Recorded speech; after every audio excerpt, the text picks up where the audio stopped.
Hey everybody, what's up? It's your girl Bondi Blue. I am seriously under the weather. I mean, my throat is swollen and all this hurts and I feel like I got a fever. I'm sick. But I'm still waiting for Lyric to come home with medicine. So I've just decided that I was going to try to do a video. If it's not up to my normal energy level, y'all, I'm so sorry. But I wanted to get it out anyway. I didn't want to be behind in my videos, so let's just get right into it, okay? Don't forget to like the video, subscribe to my channel if you haven't already. I put up videos damn near every week, and I give you the most. I give you the absolute most, okay? R&B Divas LA, episode 5, I think this was. Lil Mo is getting her husband to help her with her original song. I have come a long way, y'all, okay? I used to curse you out a lot. Now I just curse you out a little. We got a rebirth, y'all. Wah! Wah! I can feel it. And then she gets up and starts to like do her thing and start to sing her song for her husband while he playing a track, sitting over there, you know, looking like a homeless guy. All I know is nigga look like he's a neighbor of Oscar the Grouch out this bitch, okay? He look like he could be living inside a bitch garbage can. No offense. And I've been through all the pain and the rain and I got a stain in my underwear going off out of the husband smelling fingers like they smell like feet. I don't know what's wrong with your feet where you scratch your feet and then your fingers smell like death. I don't know what that is. I don't understand that. Like, I don't think, let me see. No, I don't think so. Dawn goes to see a fertility specialist because we all know that Dawn has been trying to have kids. Okay, I have a couple of issues with this. My first issue is that Dawn, you're 47. I understand that there are women out there that have kids, you know, have eggs, kids, come out cooch at 47, 50s. I understand that. But there's a very slim number, okay? The percentage of that is very low. And the doctor that she went to was giving her that real. You know, I'm not going to believe that my body's beautiful and I feel like I can conceive and I'm going to keep trying. And I can't wait till I can go back to that doctor and laugh at his face and tell him that he didn't know what he was talking about. Because the doctor told her that when you're born, you have a certain amount of eggs. As you go on and you have periods, those eggs leave your body. And then when you get into your late 40s, bitch, you're left with the old eggs that's been sitting in there since you was born. And those eggs are basically kind of almost rotten, for lack of a better term. The doctor apologized and said, I have to keep it real with you. You're coming to me for the information. I have to give you the information. Now, you can try to get somebody else's egg inside of you. But she doesn't think that's fun because there's no fucking involved. Obviously, she doesn't want to adopt. I kind of feel as if, why don't you just cut the bullshit? Cut the bullshit, Dawn, okay? Because I don't know what la-la land you live in, but you haven't gotten pregnant yet. You're 47. I don't want to, like, be like, no, don't go against the odds. I don't want to be like that because you might get pregnant. But I have to say this. If you've been trying to get pregnant and you haven't gotten pregnant yet, it's probably because your fucking ass is old. Go sit your ass down in the office and adopt some damn kids and go live your life and stop crying about everything. I'm so tired of Dawn with her whiny ass disposition. That's why, you know, En Vogue don't want your ass no more, because all you do is whine. You act like you can't stand on your own 2 feet. I can't stand women like that. You 47 years old, bitch. Stand up like a grown-ass woman and handle your life. You don't need help from everybody all the damn time. And then she got the little boyfriend that she only been knowing for 6 months and they talking about they want 2 kids together. And I'm like, y'all are 47 and 48 years old. I think he's more realistic with the adopting than she is. 6 months, no ring, but we want to have kids together. Just because your ass got old does not mean the rules don't apply anymore. I feel like nowadays everybody wants to, you know, say their relationship is so good because they haven't gotten married. You know, when old ass people been together for a long time and they got married, they want to sit up there and act as if them not signing their names on a piece of paper and being a part of each other's insurance basically is the reason why their relationship has lasted so long. If you ask me, that's some bullshit. And if you ask me, Dawn, you're cheating yourself out of a full life.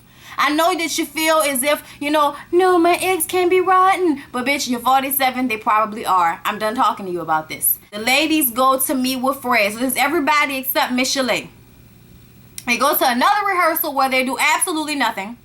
Lil Mo is having trouble with her monologue, and Fred is like, well, you want to get it out? You want to go first? She doesn't want to go first. And Fred is like, like, why don't you want to go first? And Kelly's sitting up there like, because that will make you the director, and we haven't decided if you're directing anything yet. Really, bitch? Are we back? Are we back in this box? Is this where we are again? Kelly feels is that they're not all on the same level playing field, and she thought that all the ladies would be together when they chose someone. Now, here's my thing. Lil Mo said it when she went and talked to Dawn, that if you wanted someone, if you had people in mind to do this, then you should have brought them to the table when your ass brought the idea to the table, since you want to keep pressing that this was your idea. And I keep saying that in business, an idea don't mean shit. An idea is not copywritten. An idea is not a form of payment. Like, I just want people to understand that just because you put an idea out there does not mean that somebody else can't steal your fucking idea and go make money off of it. That doesn't mean that. You have no agreement. All you did was throw an idea into the air and then let the chips fall where they may and then went about your fucking life. You done made these women get involved in this in this monologues thing, and then you walk away from the process. And then when they decide to take the handles on the shit to get a move on, I don't know why there's a set date. I don't know why we only have 3 weeks for this when there's been no prior planning before the actual conversation for Shantae's birthday party. What kind of business you running, Kelly Price? Sitting up there talking about, I don't work for anyone. That's obvious.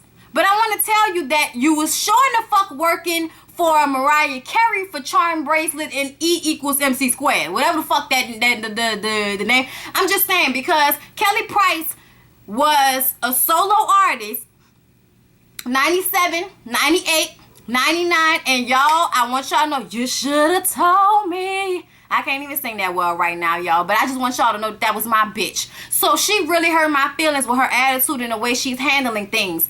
You did not need to get on reality TV if you was gonna bust out the frame with that raggedy ass weave, that wobbly boom kaboom kaboom ass body, bitch. You look like when you walk thunderclaps, like, and not in a good way. Bitch, you killing me softly with the song, okay? It just hurts my feelings that you decided to come on this show and put on your Nikki Gilbert hat and act a total goddamn fool, getting all in Fred's face and shit. Okay, so if I want to express to you that I was raped when I was a child, when my mom went to the hospital to have my little sister, how am I gonna trust you with that? How am I gonna trust you to be like, go there, Kelly, go there? Bitch, but you just did. You just did go there. You just brought it out yourself. You need to decide if you really want to do this, because you're going to be expressing this to a room full of people that you don't know. So, if you can't say it in front of me, maybe this is something that you shouldn't do. And, you know, he was just saying that time is short. Don't nobody have time for all this shit. Kelly asked if she can bring her own director in. Shantae says, but that's who you feel comfortable with, not who we feel comfortable with. So it's the same thing back and forth. And Lil Mo asked, well, what can we do, Kelly, to make you comfortable? Kelly starts crying because she feels like, I don't know where I lost control of the situation. I don't know. And she begins to cry. Really, Kelly? You want to cry? How are you even staying on that stool right now is my question. Did y'all peep that out? So they have another rehearsal, and, you know, Fred comes in and, you know, he's like, come on, y'all, let's get started. Kelly, you want to join us? And she's like, what are you doing? What are you doing? And he was like, bitch, I'm trying to get us all started so we can actually have a rehearsal this time, since we didn't get to have one last time. Wait, you know what? Can you excuse yourself for a minute? I mean, no, she said, can you excuse us for a minute? He was like, yeah, go ahead, do what you got to do. She started to stand up, so I'm guessing he assumed that they were going to walk outside, or they were going to maybe go somewhere else. And she was like, no, can you excuse yourself? And he was like, okay, wait, I just want everybody to understand that we have... No, don't address them without addressing me. No, excuse yourself. Thank you. Thank you. Thank you. Ladies, I just want you to know that we're under a time frame. Can I ask why I have to excuse myself? Because I'd like to talk to them. You don't even have to keep talking to them without talking to me. Excuse yourself. Thank you. Excuse you. Thank you. Thank you. Fred's like, you know what, bitch? I'm out. Kelly moves her stool next to where Fred's stool was, of course, to assert herself as the boss. And she says that she has a few things that she wants to address. So she proceeds to put the class in check. Shantae, I heard that you said that I didn't bring this idea to you. That's totally not true. I brought this idea to you. And since I brought the idea, and we're having problems, you know, communicating, and there's this bickering going on, I'm going to take the stance. I'm going to take the stance as the leader, and I'm going to bring in someone, and that's just what it's going to be. I'm going to bring in Tori, and if Fred wants to work with him, that's fine, but I'm going to have a talk with him because I don't appreciate the way he talks to me like I work for him, okay? I don't work for anybody, okay? I am too great for this, okay? And nobody in this room got me to where I am today, okay? So I demand respect.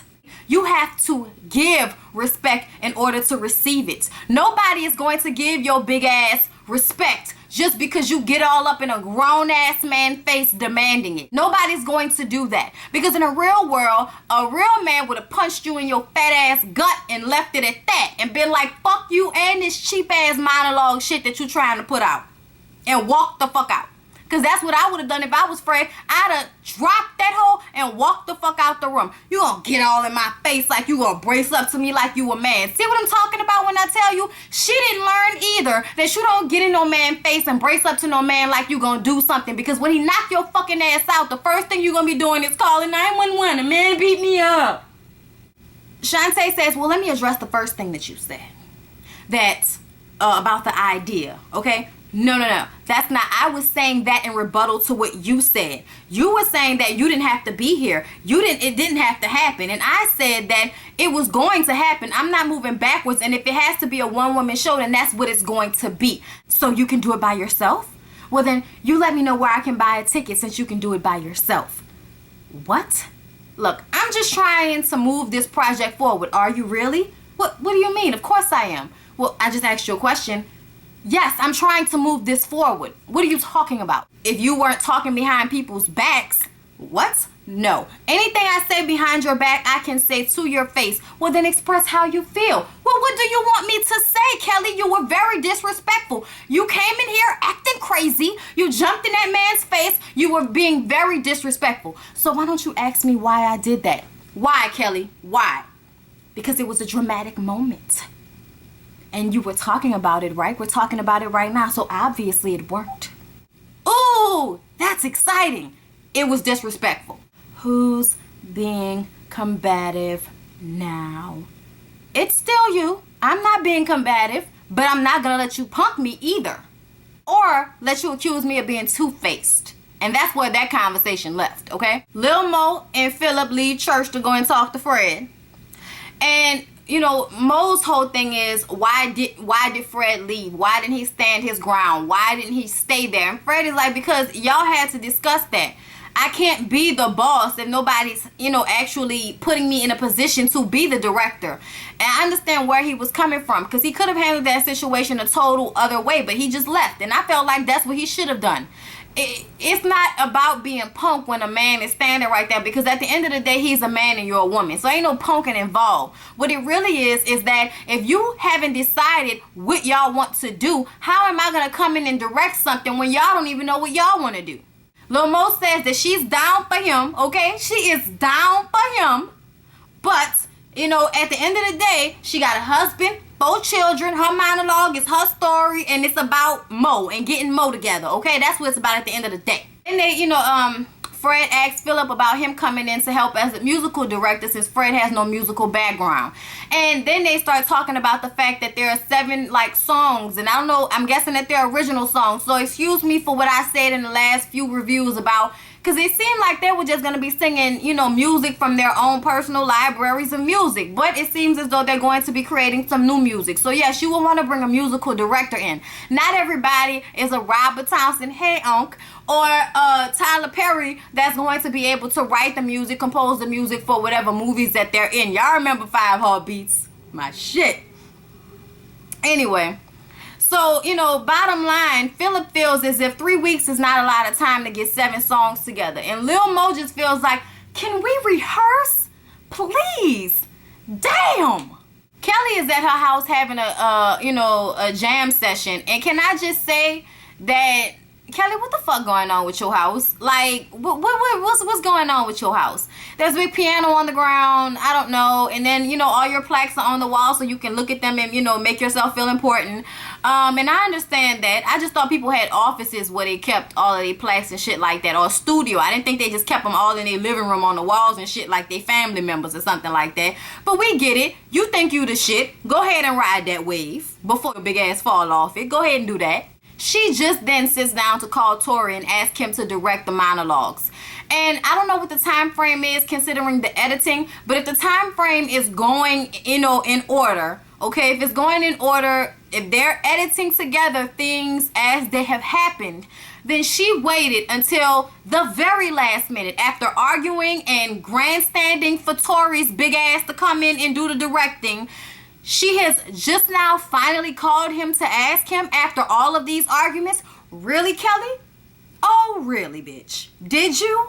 Huh. No wonder the monologues that you and Dawn did look very cheap. Because you got motherfuckers doing high school plays running the show. She up there shaking it, ooh, shaking and singing and shit because she got Tori to do the directing. What the fuck you thought he was going to say no? You thought Tori broke ass was going to tell you no? I'm just saying, from what it looked like, he may be making money, but it don't look like he's of the same caliber as Fred probably is. If Tori has won any NAACP awards, somebody let me know. Y'all know I'm sick. I'm starting to sweat. She sit down on a stool that look like it's about to break at any moment. She pulls out a pair of Timberlands, some Vaseline, and a fucking straight edge. And I'm like, at that point, I'd have been like, what the fuck you about to do, Kelly? I'd have stood up if I was Shantae. Shantae was just like, so what, you about to kill somebody? No, fuck all that. Because obviously, Shantae felt as if it was directed towards her. So at that moment, that shit would have been rectified. I saw Kelly put them shoes and shit back into that bag. But the fact that that's how you walked into the room, bitch, oh, fuck, I'd have been taking, like, what you want to do? I'll fight you barefoot, bitch. That's how we get down. I'll fuck you over in these heels. Like, bitch, what? Let me kick your ass with a fucking stiletto and watch me puncture an artery out this bitch. Your Tim boots gonna make a bruise. Fuck out of here. Tori comes in and just straight off the bat starts giving direction to people about how things are going to go. And we should do this and we should do that and we should do that. And Fred is like, well, first we need to do the monologues, get the monologues out so we can have a time frame on how long they're going to be, and then we need to incorporate the music. Then we'll have a time frame so we'll know where we need to fit certain things compared to, the time frame that we have. Mo was like, well, who's directing here? Because I can't be going back and forth with y'all. That's like fucking two different men. I can't do that. So who's gonna be directing around here? Tori was like, I would like to work with you, Fred. I guess he was talking Fred. I would like to work with you. And I'm just sitting up here like,